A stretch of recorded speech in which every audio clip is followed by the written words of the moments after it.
The early morning mist hung heavy over Windsor Castle as King Charles III stood at the tall windows of his private study, watching the groundskeepers tend to the ancient oak trees that had witnessed centuries of royal drama.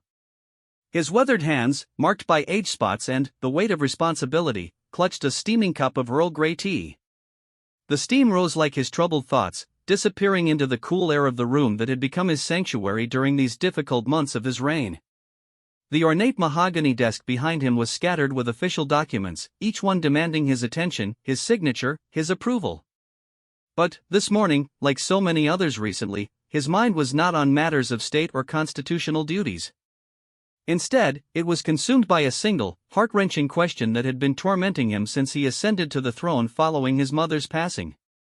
Should he strip his youngest son Harry and daughter-in-law Meghan of their royal titles?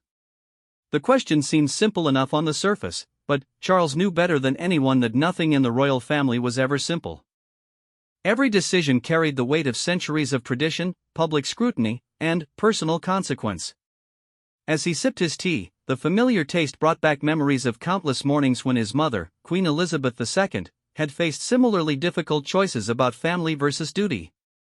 The pressure had been mounting for months. Conservative members of Parliament whispered in corridors about the need for decisive action. Newspaper headlines screamed for accountability. Social media buzzed with opinions from supporters and critics alike. The establishment, those grey-suited advisors who had served the crown for decades, presented their arguments with clinical precision during weekly meetings that left Charles feeling more isolated with each passing session. Your Majesty, his private secretary, Sir Edmund Hartwell, had said just yesterday during their morning briefing, adjusting his wire-rimmed glasses with nervous precision. The polls continue to show significant public support for removing the Sussex titles. The recent documentary interviews and the continued media appearances are seen by many as incompatible with royal dignity. Charles had nodded, understanding the political reality while feeling the familial pain that came with it. Sir Edmund was a good man, loyal and intelligent, but he had never been a father. He had never held his newborn son in his arms, feeling that overwhelming surge of protective love that defied logic and protocol. He had never watched that same child take his first steps across the polished floors of Kensington Palace, or felt the pride that swelled in his chest when Harry served his country with distinction in Afghanistan. The king's memory drifted to Harry as a young boy, wild-haired and mischievous, racing through the corridors of Highgrove House during school holidays. Diana had always said Harry inherited her rebellious spirit, and Charles had secretly admired that quality even when it caused headaches for the household staff. The boy who had once hidden in the palace gardens to avoid state functions had grown into a man who was willing to walk away from everything he had ever known for love. That thought brought Meghan into focus. Charles remembered their first meeting, how nervous she had seemed despite her poise as an actress accustomed to public attention. She had asked intelligent questions about his environmental work, showing genuine interest in causes close to his heart.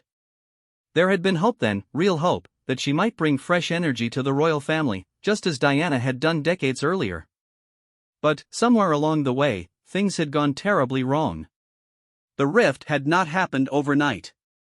It had been a slow, painful process, like watching a cherished relationship deteriorate in slow motion. There had been disagreements about protocol, misunderstandings about expectations, and cultural clashes that seemed minor at first but grew into insurmountable chasms. The British media, never known for its restraint when it came to royal stories, had descended like vultures, picking apart every gesture, every outfit choice, every public appearance. Charles had tried to intervene, to build bridges, to find common ground. He remembered the private dinners at Clarence House where he had attempted to explain centuries-old traditions while also listening to Harry and Meghan's concerns about privacy and autonomy. Those conversations had been filled with good intentions, but they had also revealed the fundamental incompatibility between modern expectations and ancient institutions. The breaking point had come with the now infamous television interview where deeply personal family conversations were shared with millions of viewers. Charles had watched from this very study, feeling each revelation like a physical blow. Not because the criticisms were entirely unfair, but because they were being aired in public, turning private family pain into public entertainment. The accusations of racism had cut particularly deep. Charles had spent his entire adult life championing diversity and inclusion, working tirelessly to modernize the monarchy and make it more representative of contemporary Britain. To hear these efforts dismissed or ignored in favor of sensational headlines had been devastating. He knew the institution was not perfect, that there were still improvements to be made, but he also knew that change in an institution as old as the monarchy happened gradually, not overnight. His elder son William had taken the public criticism particularly hard. The future king had always been more conventional than his younger brother, more accepting of royal constraints and expectations.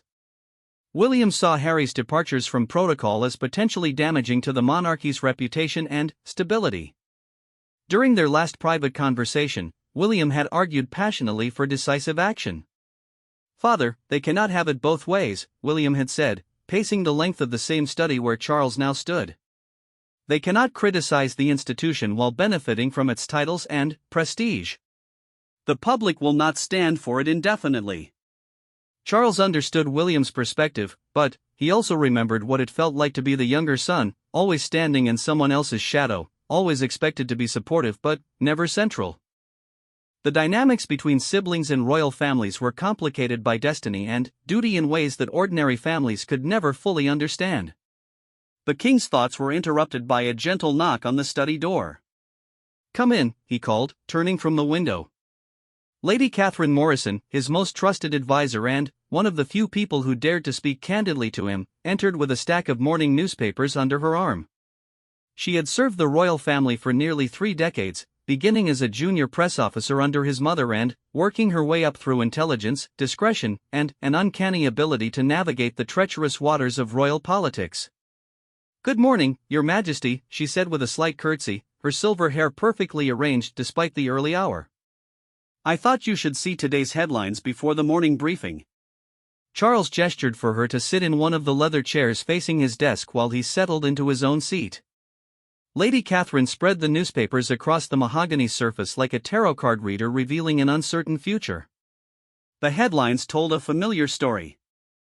"Charles must act now," screamed the Daily Telegraph. "Enough is enough," proclaimed the Sun. Even the more moderate publications carried opinion pieces calling for resolution to what they termed the Sussex situation. "The pressure is intensifying, Your Majesty," Lady Catherine observed, her tone carefully neutral. "The Prime Minister's office has called twice this week requesting guidance on the government's position should questions arise in Parliament." Charles rubbed his temples, feeling the beginning of a headache. "And what is our response to the Prime Minister's office?" "That His Majesty is considering all options and will make his decision in due course," she replied diplomatically. It was the same response they had been giving for months, and Charles knew it was wearing thin. The public, the press, and even members of his own family were demanding clarity. But how could he provide clarity when his own heart was so conflicted? "Lady Catherine," Charles said after a long moment, "may I ask you something in complete confidence?" "Of course, Your Majesty." "Always. If you were in my position, if these were your children, what would you do?" Lady Catherine considered the question carefully, understanding that this was not a moment for diplomatic evasion. "Your Majesty, I have served this family long enough to know that every major decision requires balancing the personal with the institutional. Your mother faced similar dilemmas throughout her reign. The question is not whether this is painful, because it clearly is. The question is what serves the greater good while preserving the possibility of eventual reconciliation." Her words hit Charles with the force of revelation. Reconciliation. It was the word that had been missing from all the political calculations and strategic discussions. In all the debates about titles and protocols, the fundamental human desire for family healing had been pushed aside. That evening, Charles found himself in his private apartments at Buckingham Palace, surrounded by photo albums that chronicled decades of family life. Here was Harry as a toddler, chocolate cake smeared across his face at his 2nd birthday party. Here was the family ski trip to Closters when the boys were teenagers, both of them tanned and laughing in the alpine sunshine. Here was Harry's wedding day, resplendent in his military uniform, with Meghan radiant beside him in her simple yet elegant dress. The photographs told a story of love and connection that seemed increasingly distant from the current reality of lawyers and public statements. Charles closed his eyes and tried to imagine what his mother would have done. Elizabeth II had faced her own family crises during her 70-year reign, from Margaret's controversial relationships to Andrew's scandals to Charles's own divorce from Diana. His mother's approach had always been guided by a simple principle: the monarchy must endure, but family bonds, once broken, might never be repaired. She had learned from the bitter experience of her uncle's abdication that sometimes institutional decisions created wounds that lasted generations. As midnight approached, Charles made a decision that surprised even himself. Instead of reaching for the official papers that would begin the process of title removal, he reached for his personal stationery. With his fountain pen, the one Diana had given him for his 40th birthday, he began to write a letter. Not an official communication that would be reviewed by lawyers and press secretaries, but a personal message from a father to his son. In his careful handwriting, he poured out months of frustration, disappointment, and, most importantly, love. He acknowledged mistakes on all sides while expressing his desire to find a path forward that honored both family bonds and institutional responsibilities. When he finished writing, Charles sealed the letter in a plain envelope and addressed it simply, "For Harry, with love from Papa." Tomorrow, he would ask Lady Catherine to arrange for its private delivery, away from the prying eyes of the press and the calculating minds of political advisors. As he prepared for bed, Charles felt something he had not experienced in months: hope. Perhaps there was still time to find a solution that served both crown and heart. Perhaps the morning would bring new possibilities that the evening's despair had not allowed him to see. The ancient walls of Buckingham Palace settled around him with their familiar creaks and whispers, holding within them the secrets of countless royal dilemmas.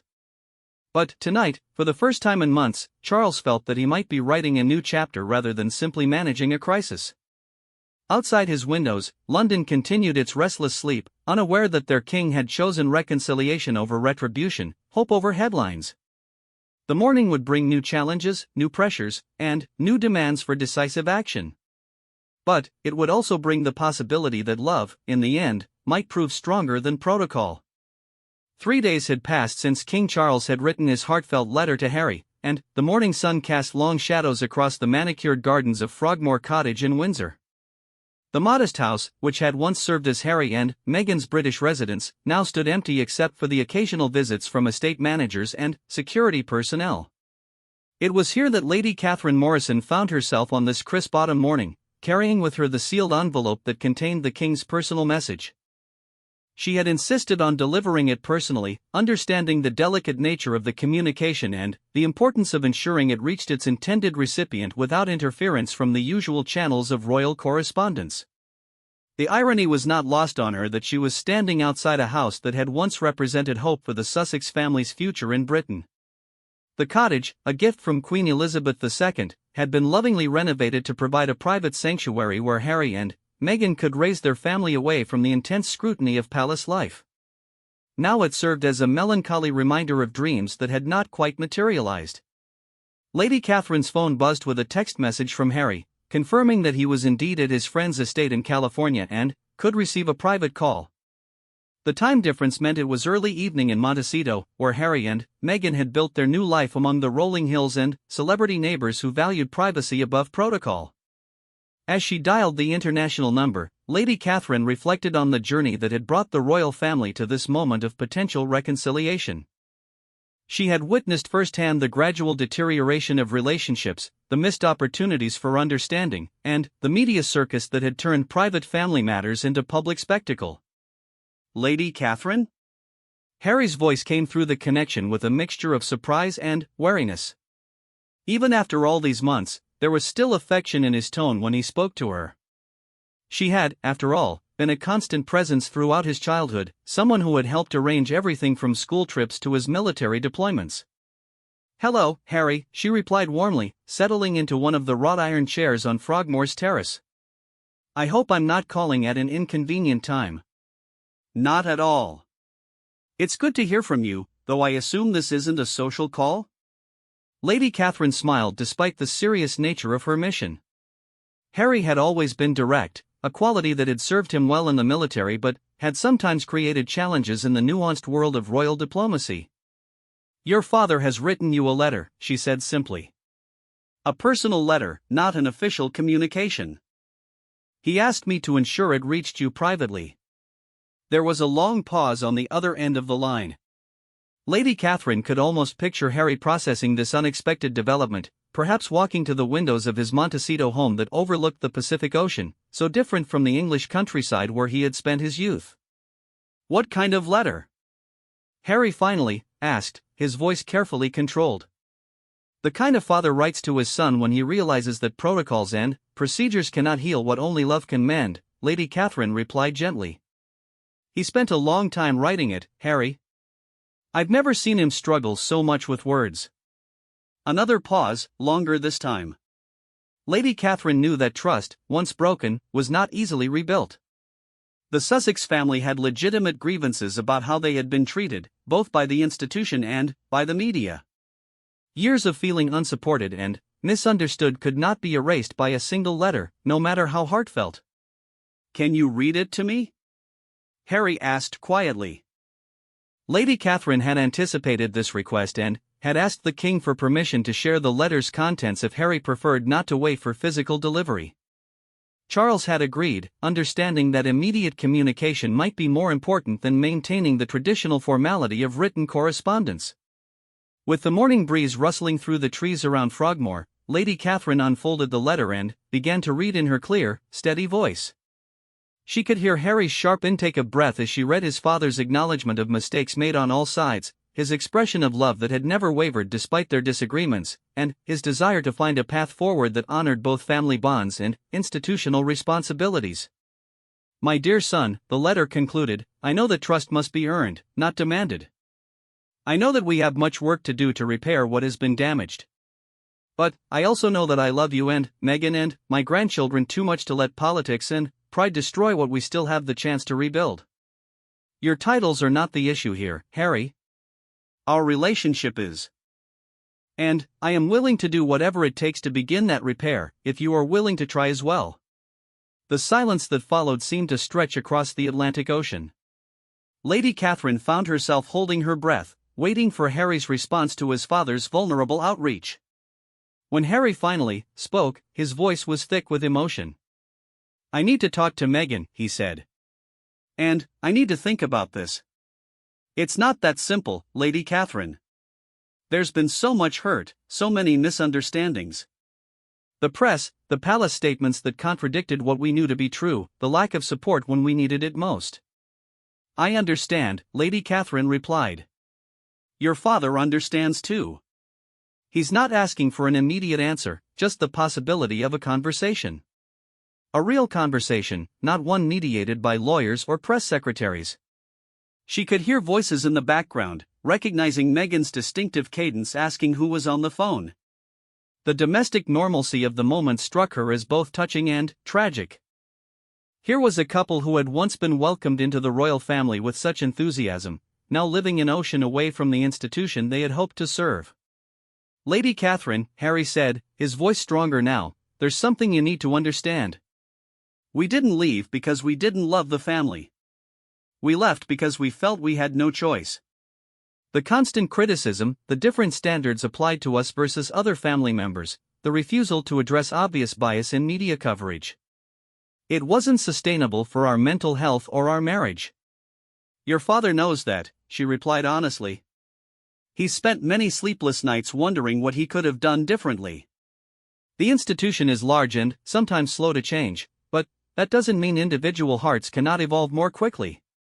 As their conversation continued, Lady Catherine found herself serving as an unofficial mediator between two sides that had once been united by love but had been driven apart by a toxic combination of miscommunication, external pressure, and institutional inflexibility. She listened as Harry shared his perspective on events that the palace had seen very differently, and she offered insights into his father's mindset that Harry had not previously understood. "The title issue," Harry said eventually, "it's become symbolic of something much larger. It's not really about the Duke and Duchess of Sussex anymore. It's about whether we're seen as family members who made difficult choices for understandable reasons, or as traitors who abandoned their duty." Lady Catherine nodded, even though Harry couldn't see her. "Your father sees you as his son first, Duke second. That's why he's struggling so much with the pressure to remove your titles. It would feel like severing a connection that he desperately wants to preserve." Their conversation was interrupted by the sound of a car approaching Frogmore Cottage. Lady Catherine looked up to see a black Range Rover pulling up the gravel drive, recognizing it as Prince William's preferred vehicle for informal occasions. Her heart sank slightly, knowing that William's presence might complicate the delicate process of reconciliation she was hoping to facilitate. "Harry, I may need to call you back," she said quietly. "Your brother has just arrived." "Of course he has," Harry replied with a mixture of resignation and frustration. William always did have perfect timing. As Prince William emerged from the vehicle, Lady Catherine could see the tension in his bearing. The future king had been under enormous pressure himself, caught between loyalty to his father, concern for the monarchy's reputation, and his own complicated feelings about his younger brother's choices. "Lady Catherine," William said with a formal nod as he approached the terrace. "Father mentioned you might be here today."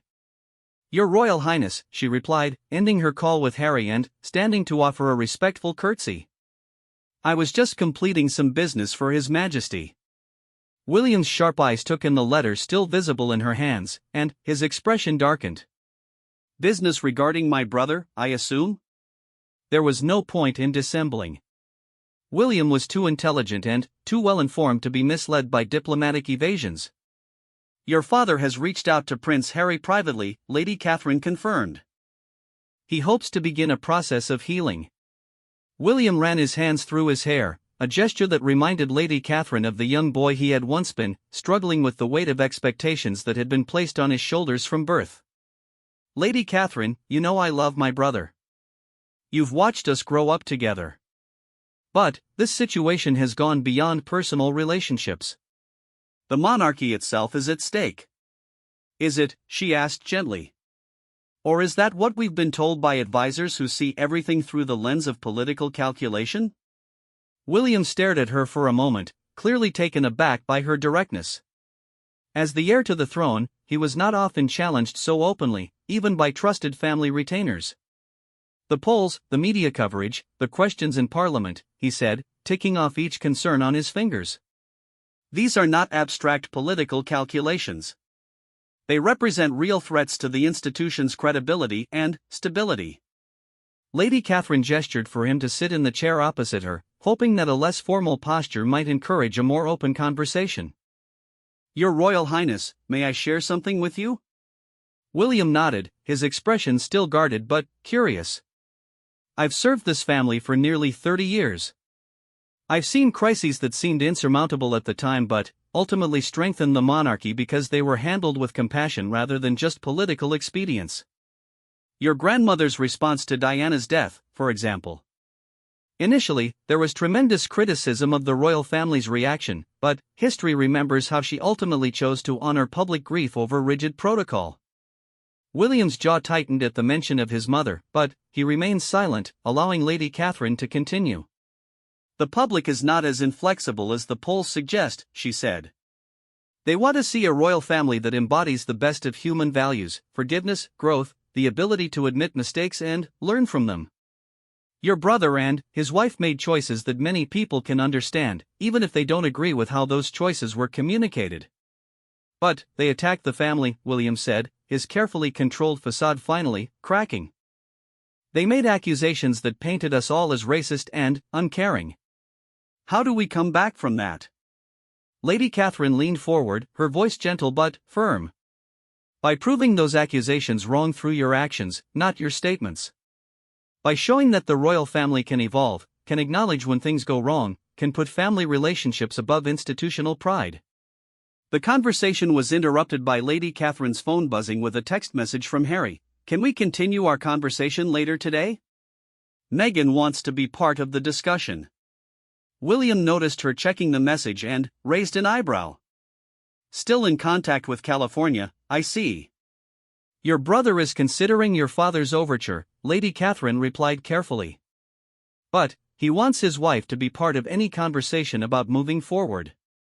William's expression was unreadable for a long moment. "Meghan," he said finally, and the single word carried years of complicated history. Lady Catherine knew that the relationship between the two couples had been one of the most challenging aspects of the entire situation. What had begun with such promise, with both wives bringing fresh energy and perspectives to the royal family, had deteriorated into mutual misunderstanding and resentment. "She's his wife and the mother of your father's grandchildren," Lady Catherine said simply. "Whatever has happened in the past, that fundamental relationship cannot be erased."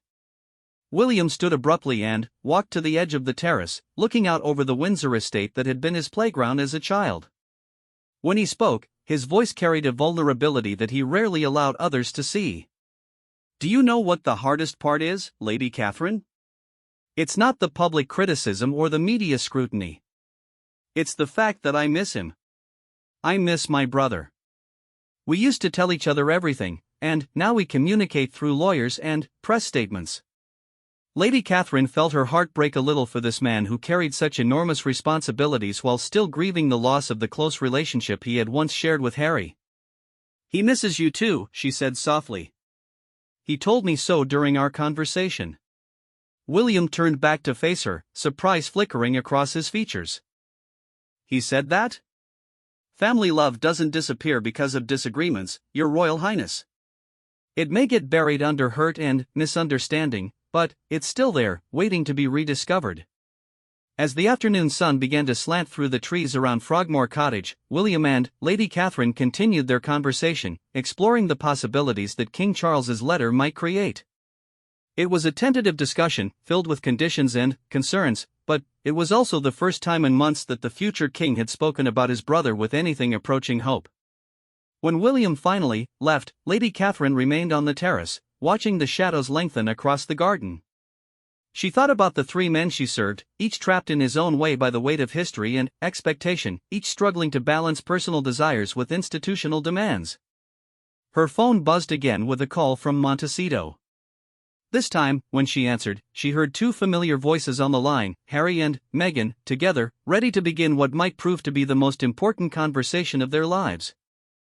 The secure video conference room at Buckingham Palace had been swept for electronic surveillance twice that morning, and the technical team had spent hours ensuring that the encrypted connection to California would be completely private. King Charles sat at the polished conference table, his hands folded in front of him, trying to mask the nervous energy that coursed through his body like electricity. It had been 2 weeks since Lady Catherine's initial conversation with Harry, and the subsequent discussions had led to this moment, the first direct video call between the king and his youngest son in over 18 months. The intervening time had been filled with careful negotiations about the terms of their conversation, the topics that would be addressed, and the mutual understanding that this call would be entirely private, with no staff present except for Lady Catherine, who would serve as a neutral facilitator. The large monitor at the far end of the room flickered to life, and, suddenly, Charles found himself looking at his son's face for the first time since the previous Christmas. Harry appeared older, more weathered, but there was also a calmness in his features that Charles had not seen in years. Behind Harry, Charles could glimpse the warm California sunshine streaming through windows that framed rolling hills instead of the formal gardens of royal residences. "Hello, Papa," Harry said simply, and those two words carried more weight than any formal greeting could have conveyed.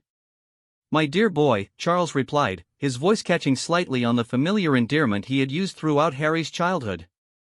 "Thank you for agreeing to this conversation. I know it's not easy." Meghan appeared beside Harry, settling into the chair next to her husband with a grace that reminded Charles of their first meeting years ago. She looked directly into the camera, her expression serious but not hostile. "Your Majesty," she said with a slight nod. "Thank you for reaching out. We've given your letter a great deal of thought." Charles studied his daughter-in-law's face, searching for signs of the warmth that had once characterized their relationship. Meghan had initially embraced royal duties with enthusiasm, asking thoughtful questions about charitable work and expressing genuine interest in using her platform for positive change. The deterioration of their relationship remained one of his deepest regrets. "Before we begin," Charles said carefully, "I want you both to know that this conversation comes from my heart, not from any constitutional obligation or public pressure. Whatever decisions we make going forward, I want them to be based on love and mutual respect, not on political calculation." Harry leaned back in his chair, and Charles could see him processing these words. "That's what we've always wanted, Papa. From the beginning, we never asked for special treatment, just fair treatment." We wanted to serve the crown while also protecting our family. I know that now, Charles admitted.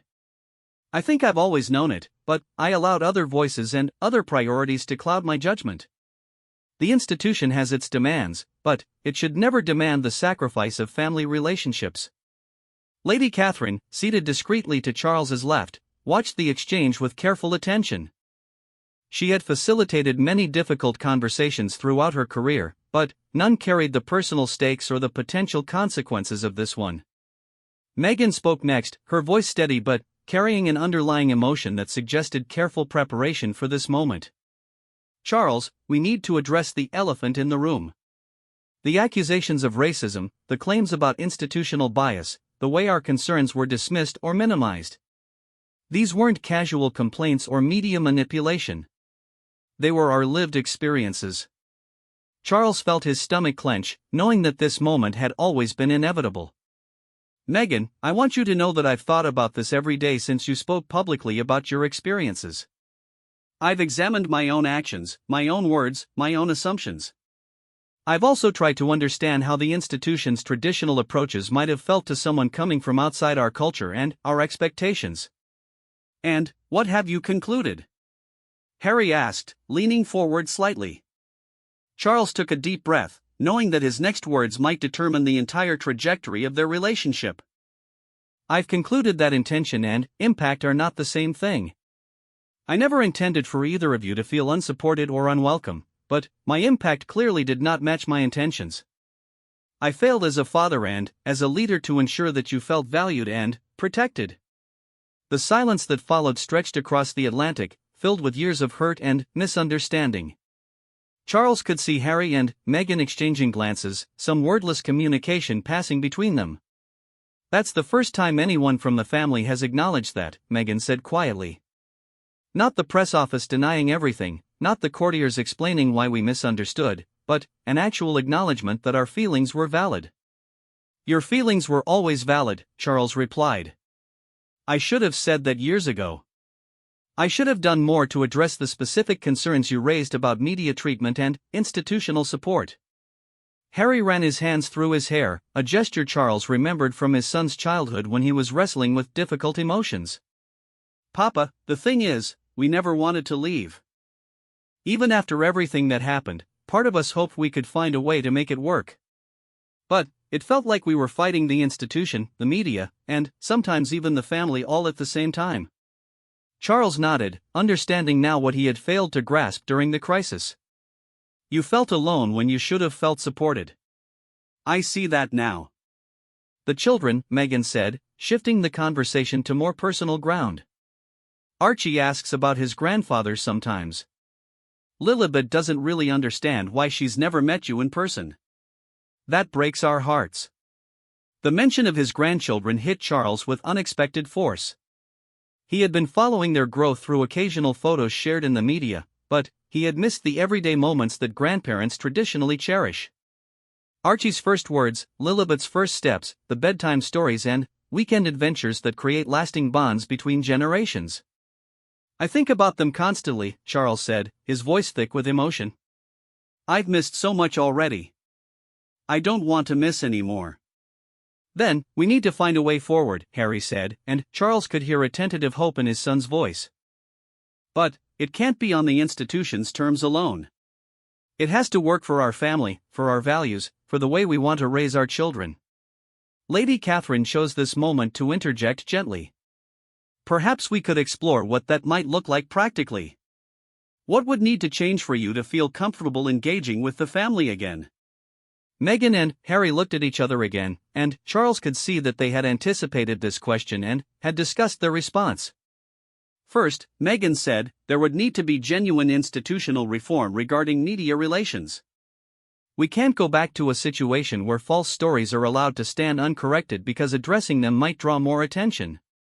Second, Harry added, any future role would have to respect our autonomy as a family. We're not willing to have every aspect of our children's lives scrutinized and controlled by protocol officers. And, third, Meghan continued, there needs to be a real commitment to diversity and inclusion that goes beyond symbolic gestures. The monarchy needs to reflect the Britain it serves. Charles listened carefully to each point, understanding that these were not negotiating positions but fundamental requirements for his son and daughter-in-law's emotional well-being. "These seem like reasonable requests," he said.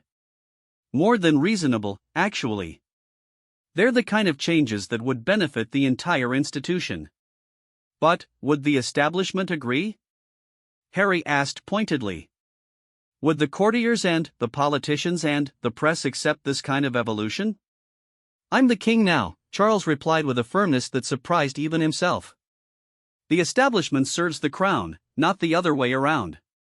If changes need to be made to preserve family relationships and strengthen the monarchy, then those changes will be made." The conversation continued for over 2 hours, covering everything from specific grievances to hopes for the future. They discussed the children's education, the possibility of private family visits, and the complex question of public roles and responsibilities. As the call began to wind down, Charles felt both emotionally drained and cautiously optimistic. Real communication had taken place, honest feelings had been shared, and potential solutions had been explored. "So where do we go from here?" Harry asked. Slowly, Charles replied. "Carefully. With respect for everyone's needs and concerns. But forward, I hope." "We'd like to start with a private visit," Meghan said. "Just family time, away from public scrutiny. Let the children meet their grandfather. Let us all remember what it feels like to be relatives instead of representatives." Charles's eyes brightened at the suggestion. "I would love nothing more. Balmoral is beautiful this time of year, and it's completely private. Or if you prefer somewhere more neutral." "Balmoral sounds perfect," Harry said with his first genuine smile of the conversation. The children would love the countryside. As they concluded the call with tentative plans for a Christmas reunion, Charles felt something he had not experienced in months: genuine hope for the future. The road ahead would not be easy, and there would undoubtedly be setbacks and challenges. But, for the first time in years, healing seemed possible. After the screen went dark, Charles sat alone in the conference room for several minutes, processing everything that had been shared. Lady Catherine quietly gathered her notes, giving him space to absorb the emotional weight of the conversation. "How do you think that went?" Charles finally asked.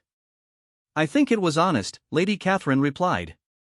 "And honesty is always the best foundation for rebuilding trust." Charles nodded, already planning the conversations he would need to have with William, with his advisors, and with the various institutions that would need to adapt to support his family's reconquest.